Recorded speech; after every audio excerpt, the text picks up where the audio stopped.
आज जो चीज हम डिस्कस करेंगे वो है आपके पास time period and frequency of mass spring system. Mass spring system को हम एक एनिमेशन से समझ लेते हैं। पहले ये एनिमेशन मैंने ophysics.com की वेबसाइट से उठाई है, जिसमें आप देख सकते हैं यहाँ पर आपके पास एक फिक्स पोर्ट है, यानी कोई दीवार है। दीवार के साथ आपने क्या बांधा हुआ है, एक स्प्रिंग, और स्प्रिंग के साथ क्या जोड़ा हुआ है, मैथ। इसको कहते हैं मैथ स्प्रिंग सिस्टम। अभी आप इसके ऊपर किसी किस्म की कोई फोर्स नहीं लगा रहे, तो जो असल इसकी हालत है ना, ये उसमें मौजूद है। अब स्प्रिंग की खास बात ये होती है कि इसको या तो आप खींच सकते हैं, उसकी लेंथ बढ़ा सकते हैं, या दबा के उसकी लेंथ को क्या कर सकते हैं, कम कर सकते हैं। तो मैं अभी इनिशियली स्प्रिंग को स्ट्रेच कर लेता हूँ, ठीक है। तो मैं तकरीबन 5 मीटर तक स्ट्रेच कर लिया। अब जब इसमें एनिमेशन को प्ले करूंगा तो आप ये देखेंगे कि ये जो मैस है जो कि स्प्रिंग के साथ बंधा हुआ है, ये इस मीन पोजीशन यानी कि जो सबसे पहली पोजीशन थी, रुकी हुई पोजीशन थी, उसके इर्द गिर्द बार बार क्या कर रहा है, अपनी मोशन को बैक एंड फोर्थ रिपीट कर रहा है। तो ऐसी मोशन को हम क्या कहते हैं, सिंपल हार्मोनिक मोशन। अब आज जो हम करेंगे वो ये करेंगे कि हम इस सिंपल हार्मोनिक मोशन के लिए, जो कि मैथ स्प्रिंग सिस्टम में ऑब्जर्व होती है, उसके लिए हम टाइम पीरियड और फ्रीक्वेंसी कैलकुलेट करेंगे। अभी मैं इस मैस को जो कि स्प्रिंग के साथ बंधा हुआ है, इस पोजीशन से छोड़ूंगा तो अभी टाइम कितना है, 0 सेकेंड। तो टाइम पीरियड ये होता है कि कितना वक्त लगेगा कि जब ये यहाँ से रिलीज होगा तो वापस ये इसी पॉइंट पर आए। तो उसके लिए जितना वक्त गुजरा होगा उसको हम क्या कहते हैं, टाइम पीरियड। तो अभी जब मैं प्ले कर रहा हूँ तो आप देखिएगा, ये यहाँ तक गया है, ठीक है, और वापस आ गया। पॉज में यहाँ पे दबा रहा हूँ, ठीक है, और आहिस्ता आहिस्ता थोड़ा सा ना ले आता हूँ ताकि रुक जाए, बिल्कुल ठीक है। तो यहाँ तक वापस आने के लिए जिसका वक्त लगा है वो कितना लगा है, 1.11 सेकेंड। तो यही इसका टाइम पीरियड है। अब बात करते हैं फ्रीक्वेंसी की। फ्रीक्वेंसी ये होती है कि एक साइकिल, यानी कि जितना ये यहाँ से इधर आया, फिर यहाँ पर गया होगा, फिर यहाँ से इधर जाएगा, फिर यहाँ से वापस इधर आएगा और यहाँ तक आएगा। तो 1 सेकंड में इसने कितनी बार ये साइकिल मुकम्मल किया होगा कि जहाँ से आपने इसको रिलीज किया ये वापस उसी जगह पर आ जाए। तो कितनी बार ऐसा हुआ होगा 1 सेकंड के अंदर, उसी को हम कहते हैं फ्रीक्वेंसी। तो अभी मैं आपको रिकॉल दे देता हूँ, जैसे कि ये स्प्रिंग है और ये किसी मैच के साथ जुड़ा हुआ है। तो जब आप इसको एक नई पोजीशन यानी कि दाएं जानिब या बाएं जानिब लेकर जाते हैं, यानी कि या तो इसको आप स्प्रिंग को स्ट्रेच करें या फिर क्या करें, इसको कंप्रेस करें यानी कि दबाएं, तो क्या होता है कि स्प्रिंग एक फोर्स लगाता है। वो जो स्प्रिंग फोर्स लगाता है उसको हम रीस्टोरिंग फोर्स कहते हैं। और वो रीस्टोरिंग फोर्स डायरेक्टली प्रोपोर्शनल होती है कि जितनी आपने डिस्प्लेसमेंट करवाई होती है फ्रॉम द मीन पोजीशन। ये जो सबसे पहली पोजीशन होती है ना, जब ये बिल्कुल रुका होता है, कोई आपने फोर्स नहीं लगाई होती, उसको हम मीन पोजीशन कहते हैं। अब डिस्प्लेसमेंट आपने अगर इस जानिब कराई तो स्प्रिंग की लेंथ बढ़ के किस तरफ आ जाएगी, इधर आ जाएगा स्प्रिंग के। लेकिन ये स्प्रिंग फोर्स इस डायरेक्शन में, ऑपोजिट डायरेक्शन में लगा रहा होगा, तो माइनस साइन वो यही पे ये बता रहा है कि जो रीस्टोरिंग फोर्स है वो डायरेक्टली प्रोपोर्शनल है कितनी डिस्प्लेसमेंट है फ्रॉम द मीन पोजीशन। और माइनस साइन ये इंडिकेट कर रहा है कि जो रीस्टोरिंग फोर्स है उसकी डायरेक्शन डिस्प्लेसमेंट के अगेंस्ट होगी और वो हमेशा टूवर्ड्स मीन पोजीशन होगी।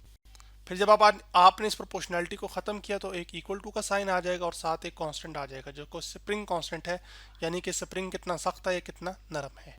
अब चूंकि रिस्टोरिंग फोर्स सेट करने की वजह से यहाँ पर जो मैस है उसके अंदर एक्सेलरेशन पैदा हो रही थी जो आपने एनिमेशन में देखी थी, तो फिर न्यूटन के सेकंड लॉ के मुताबिक मैं लिख सकता हूँ कि जो रिस्टोरिंग फोर्स है वो इक्वल है मैस टाइम्स एक्सेलरेशन के, यानी कि रिस्टोरिंग फोर्स की वजह से इस मैस में क्या पैदा हो रही है, एक एक्सेलरेशन। अब फिर हमने क्या किया कि रिस्टोरिंग फोर्स की वैल्यू माइनस के एक्स पुट की और वो इक्वल आ गया एम में के। लेफ्ट हैंड साइड को राइट हैंड पहले बाद में लिख लिया और राइट हैंड साइड को पहले लिख लिया। तो आपके पास ये होगा कि फिर यहाँ पे m मल्टीप्लायर हो तो जाके क्या हो गया, डिवाइड। तो a आ गया इक्वल टू माइनस के ओवर m और x। जबकि k और m क्या है, ये स्प्रिंग वो कांस्टेंट है, k स्प्रिंग कांस्टेंट है, जबकि मैस भी जो जुड़ा हुआ है स्प्रिंग के साथ वो भी कांस्टेंट है। तो जब आपने इस कांस्टेंट को और इक्वल टू को ख़त्म किया तो एक प्रोपोर्शनैलिटी आ गया। अब हमारा जो मेन इस्तेमाल होगा ना वो इसी इक्वेशन का होगा और इसी से हम बाकी चीज़ें आगे फ्रीक्वेंसी और टाइम पीरियड ड्राइव करेंगे। तो इस मैथ स्प्रिंग सिस्टम की जो एक्सेलरेशन है वो इस रिलेशन से गिवन है। अब यहाँ पर ये जो k बाई एम एन है इसको हम एक कांस्टेंट के इक्वल मान लेते हैं जिसको कहते हैं ओमेगा स्क्वायर। और ओमेगा जो है वो असल में बेसिकली आपके पास एंगुलर फ्रीक्वेंसी होती है। तो ये आ जाएगा k बाई एम। तो k बाई एम की जगह आप यहाँ पर ये पुट कर दें तो आ जाएगा acceleration is equal to minus omega square x. तो ये सिंपल हार्मोनिक मोशन की एक कंडीशन है कि जो एक्सेलरेशन है वो टुवर्ड्स मीन पोजीशन होगी, यानी जैसे ही आप यहाँ से छोड़ेंगे तो एक्सेलरेशन किस तरफ होगी, इस तरफ। जबकि जो डिस्प्लेसमेंट है वो कहाँ से है, इस पॉइंट से लेकर इस पॉइंट तक, जिसको मैं आपके लिए अब यहाँ पर ये ब्लू थोड़ा गाढ़े रंग से लेबल कर रहा हूँ। तो ये फोर्स एक्सेलरेशन की डायरेक्शन है, ए लिख देता हूँ, और ये डिस्प्लेसमेंट है। और डिस्प्लेसमेंट और एक्सेलरेशन की डायरेक्शन एक दूसरे के क्या है, ऑपोजिट। इस वजह से यहाँ पर क्या है, एक माइनस साइन। अभी जो ओमेगा है ये बेसिकली एंगुलर फ्रीक्वेंसी, और वो ये है कि कितने रेडियंस मुकम्मल हुए होंगे एक साइकिल में। अगर आपके पास एक ये सर्कल हो और ये उस सर्कल का सेंटर हो, सर्कल से सेंटर तक का जो फासला होता है उसको हम सर्कल का रेडियस कहते हैं, और आप इस पॉइंट से किसी एक और पॉइंट पर मूव किए हैं अगर सर्कल के ऊपर, इस पॉइंट से मिसाल के तौर पर इस पॉइंट तक, तो यहाँ से लेकर यहाँ तक का भी फासला क्या है, रेडियस ही है। तो अब अगर आप इस तरह से मूव किए हो कि ये जो फासला है जिसको हम आर्क लेंथ कहते हैं, ये ऐसे लेबल कर रहा हूँ, अगर आर्क लेंथ सर्कल के रेडियस के इक्वल होगी तो हम कहेंगे कि 1 रेडियन एंगल बना है। तो एंगल क्या होगा, 1 रेडियन होगा जब सर्कल का आर्क लेंथ किसके इक्वल होगा, सर्कल के रेडियस के। तो एक जो मुकम्मल साइकिल होता है या एक सर्कल होता है उसके अंदर 2 पाई रेडियन एंगल बनता है। इसी तरह जब ये स्प्रिंग से आप यहाँ पे जो मैच जुड़ा हुआ है, जब आपने इसको ये रिलीज किया तो ये पहले इधर जाएगा, फिर यहाँ से इधर आएगा, फिर यहाँ से वापस इधर आएगा और फिर यहाँ पे आएगा। तो असल में जहाँ से आपने छोड़ा है वहीं पर ये वापस आ गया है। तो सर्कल में भी आपने जिस पॉइंट से एक ऑब्जेक्ट को घुमाना शुरू किया और वापस अगर उसी पॉइंट पर आए तो हम कहते हैं कि एक साइकिल मुकम्मल हो गया। इसी तरह मैच अटैच टू स्प्रिंग में जिस पॉइंट से आपने मैच को छोड़ा है अगर वो वापस उसी पॉइंट पर आ गया तो हम कहते हैं कि एक साइकिल मुकम्मल हो गया। तो यहाँ पर सर्कल के अंदर एक साइकिल में 2 पाई रेडियन एंगल कवर होता है। तो यहाँ पर भी ये जो वाइब्रेशन हो रही होगी इसमें एक साइकिल के अंदर जो एंगल कवर हुआ होगा वो आपके पास 2 पाई रेडियंस होगा।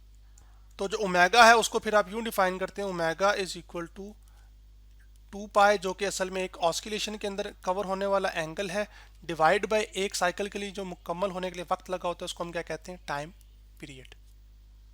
तो ये टी इधर डिवाइड हो रहा है, उधर जाके क्या हो जाएगा, मल्टीप्लाई। तो टी ओमेगा आपके पास आ जाएगा 2 पाई, फिर ये ओमेगा इधर मल्टीप्लाई उधर जाके क्या हो जाएगा, डिवाइड।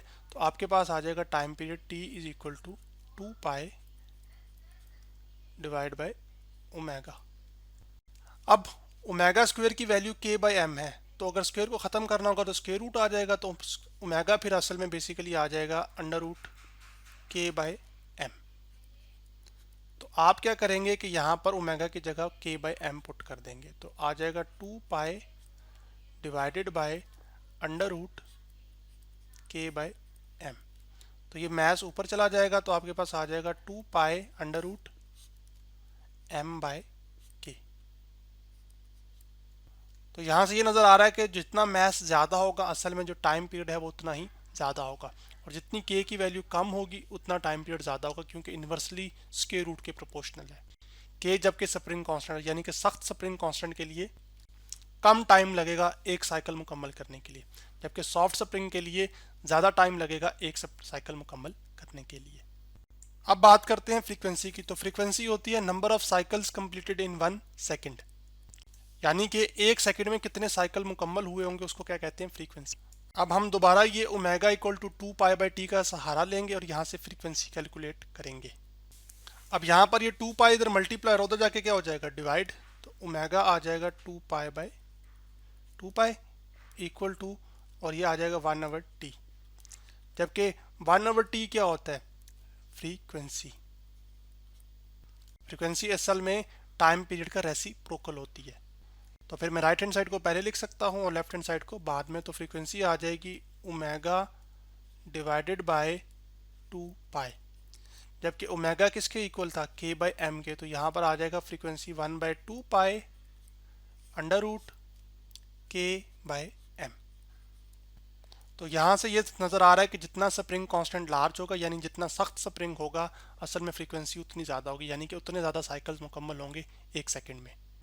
और जितना स्प्रिंग कांस्टेंट कम होगा आपके पास, यानी कि नरम स्प्रिंग होगा, उतनी फिर फ्रीक्वेंसी भी क्या हो जाएगी, कम हो जाएगी। लेकिन उसके बरअक्स जितना मैस ज़्यादा होगा उतनी फ्रीक्वेंसी कम होगी, और जितना मैस कम होगा उतनी फ्रीक्वेंसी ज़्यादा होगी। क्यों, क्योंकि square root of the mass पे इन्वर्सली डिपेंडेंट है, जबकि square root of the spring constant की फ्रीक्वेंसी डायरेक्टली प्रोपोर्शनल है। तो आज हमने क्या सीखा कि हमने time period and frequency of mass spring system के बारे में स्टडी किया।